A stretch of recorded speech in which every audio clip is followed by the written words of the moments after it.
Hello and welcome to episode 1 of Youth Squad Legends Series 9 with Yeovil Town. To everyone who's new to Youth Squad Legends, let me give you a rundown on what it's about. We take a team, usually in League 2, and we replace all their players with Youth Academy players or regens from other clubs. In this series, we won't be able to use real players. We'll be relying on the generated players FIFA have made. Now, it's a few minutes past 5 where I am. I've literally just got the game. Only had 4 hours sleep because I've been like an excited kid in bed. I'll be adding the 60% increase to the career mode. And you might already know we're doing Yeovil Town, judging by the thumbnail and the title. We're going to start this series on World Class, but with the success I had in my first game of the demo, I don't think it's going to be long until we bump it up to Legendary. I tell you what, I've been waiting to do a Yeovil Town Youth Squad Legends since the very beginning. FIFA 13, they were in League 1. FIFA 14, they've got promoted to the Championship, and then 2 relegations later, they're back in League 2. And might possibly even go out of the Football League altogether. But man, what a story. A non-league club used to be an FA Cup giant killer. The stadium was on a slope. And then in recent years, this dramatic surge up the league, getting into the Championship with a small stadium. It's the stuff of dreams, man. We're all go.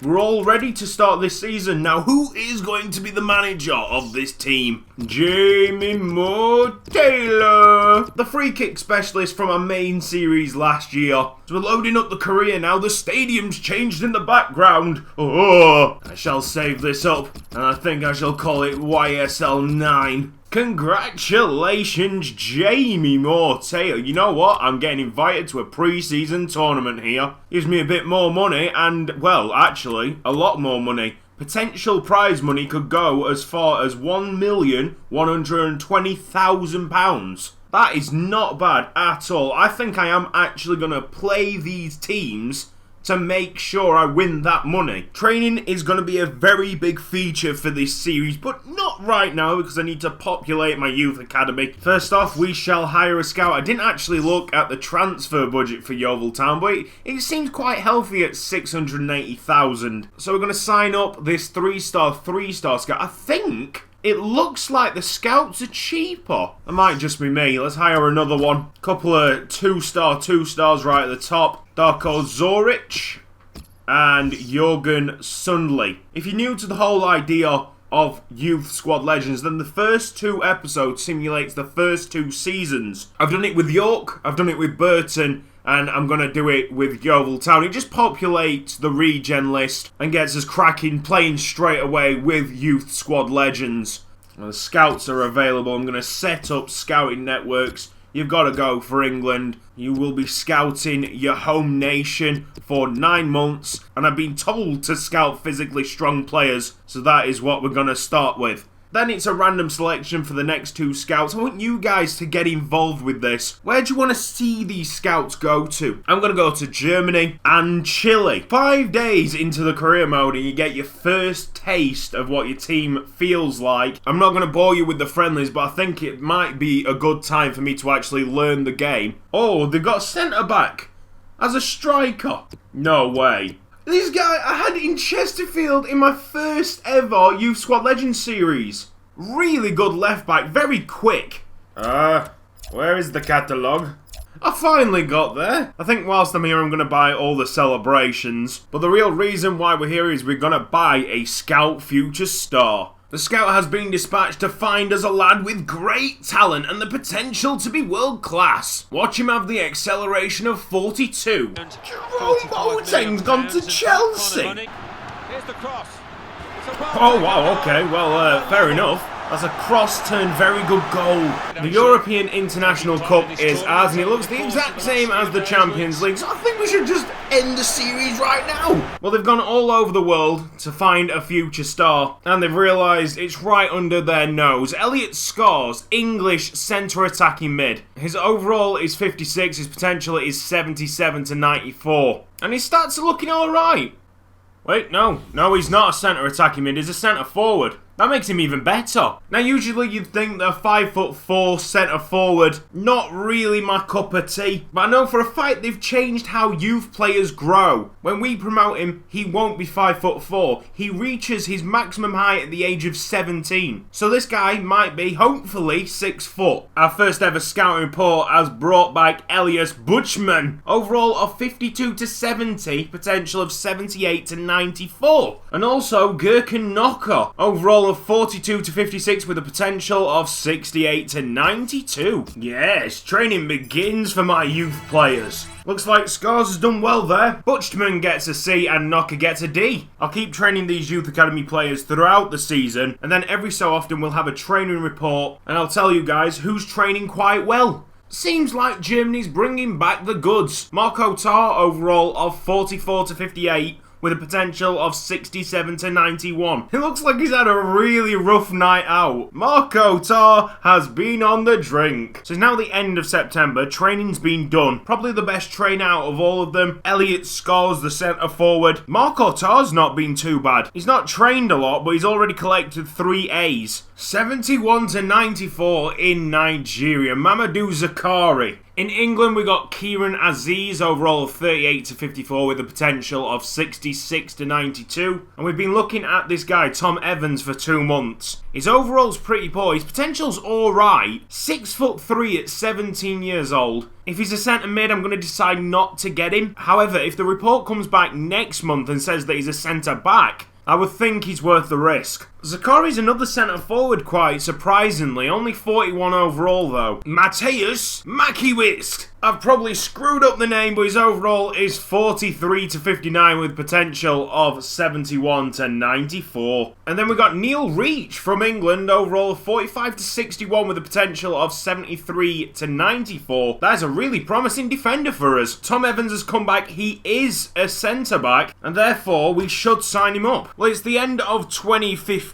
Training's not been going very well in terms of results. I guess the best one is Zakari, because he hasn't done anything less than a D grade. However, saying that, he hasn't picked up an A grade. Well, the bad news is that I didn't realise that Marco Tar wanted to move away from the youth academy and pursue a life of drinking alcohol, so he's terminated his youth contract. That is really disappointing news. Samuel Berger, overall of 37 to 49 with a potential of 72 to 94. Oh, now that is a good player and a perfect replacement for Marco Tar. Sebastian Kuzwick, overall of 46 to 62 with a potential of 68 to 92. And Peter Babiars, overall of 43 to 57 with a potential of 74 to 94. Probably looking at another centre forward right there. Gherkin Knocker is wanting to come out of the youth academy. I don't want him yet, so I'm going to offer a contract that he's going to refuse, and therefore he'll stay in the youth academy a bit longer. Or he could just terminate the contract straight away. It's a good job he was one of the worst players in that youth academy. Usually simulating 1 season takes me about an hour. This season I want to get right. I want to give Yeovil Town the best chance of succeeding when I start playing the games. It's currently took me 2.5 hours. This is our first transfer offer. It's come in mid-January and I'm going to counter it at £170,000. It doesn't leave us that short top. We've still got 3 good strikers. Wondering whether or not to promote Elliot Scores. I think I'm going to hold off for a bit. See what the results are like in the upcoming games. Sean Jeffers becomes our first victim, sold to Northampton for £170,000. The board have allocated £140 to my transfer budget. Chris Wheel will be departing the club and joining Mansfield at the end of the season. Harry Killip and Joe Amu look like the same kind of player, although Harry Killip does have the advantage, 91 max potential to Amu's 90. Doesn't matter anyway, I'm going to sign them both up. I think it is time to promote our first player, Elias Bushman.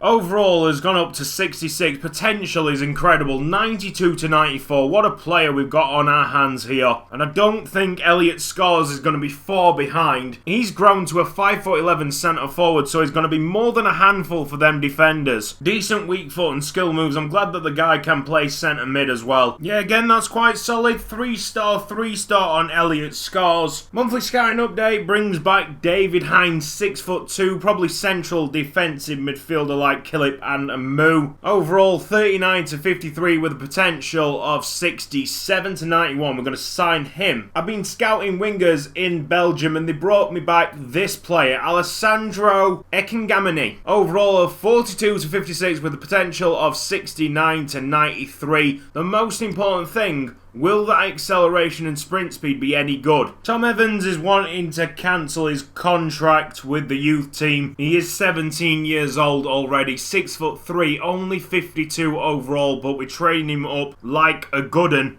I think this kid's got a lot of potential. I see a good future for him. Another youth player wants out. This is Kieran Aziz, the centre mid. His overall is 55. He is 18-year-old, so you can understand why he wants to cancel the contract. Well, we're getting to the end of the season and the end of the episode. The final training report. The centre-back, Tom Evans, has been brilliant in training. He's really improved his defensive qualities. Good overall on Joe Edwards. Potential's not the best. I'm going to sign him up anyway with that overall being so high. Bernardo Lobo, overall of 44 to 58 with a potential of 66 to 90. Sign. Just signed 2 new players. Jose Enriquez is a central defensive midfielder and Valentin Masonda is a left midfielder. Apologies for the pronunciations that you're about to hear. If you want to help me, put the proper pronunciations down in the comments section. Alessandro Akgemini, overall of 47. Potential of 71 to 87. Bernardo Lobo, overall of 48. Potential of 68 to 86. David Hines, overall of 48, potential of 71 to 87. Harry Kilip, overall of 48, potential of 75 to 89. Joe Amu, overall of 49, potential of 73 to 85. Joe Edwards, overall of 54, potential of 63 to 81. Jose Enriquez, overall of 45, potential of 73 to 94. Mamadou Zakari, overall of 52, potential of 77 to 83. Neil Reach, overall of 56,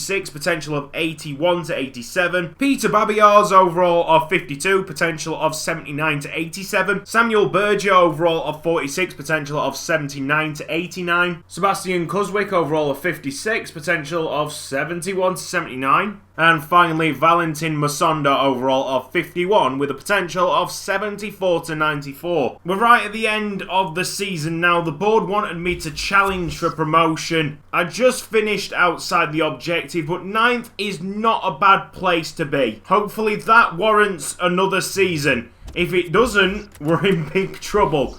Fingers crossed. It was just enough. It's not the season that they wanted, but it's good enough to give Jamie Moore-Taylor another chance. So it's time for me to say goodbye. Thank you for watching this episode of Youth Squad Legends. It took me 3.5 hours to record it. I'm loving watching the youth players grow in real time. I can't wait to make the next episode. I'm going to crack on with the edit right now so I can get straight back into this career mode. This has been Cutzy. If you've enjoyed this video, please give it a like and I will see you next time.